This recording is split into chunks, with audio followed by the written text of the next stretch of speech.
Good Friday morning, everybody. October 31st, 2025.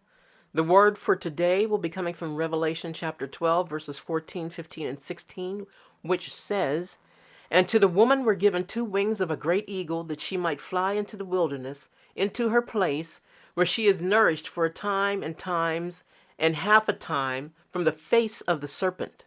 And the serpent cast out of his mouth water as a flood after the woman, that he might cause her to be carried away of the flood.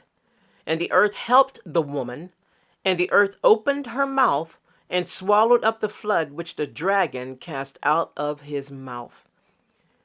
May the earth swallow all of your enemies today.